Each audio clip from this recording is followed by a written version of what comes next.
Ito nga ngayon ng ilan sa komento ng mga netizens patungkol nga sa bagong video na ito na inilabas ngayon ni Ivana sa kanyang iba't ibang social media platforms. Ito nga guys ang nauusong trend, ang Cleopatra. Talaga namang kitang-kita natin dito na ginawa nga ni Ivana ang trend na ito at in-upload niya sa kanyang social media accounts.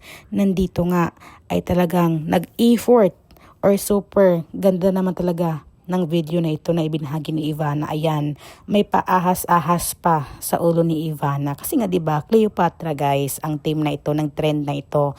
At syempre, pumuri nga ang ilan sa mga netizens, lalong-lalo na ang kanyang mga fans dahil talagang binigyan ng justice naman ni Ivana ang trend na ito na Cleopatra. Pero ilan naman sa nagsabi ay talagang unbothered queen daw si Ivana guys.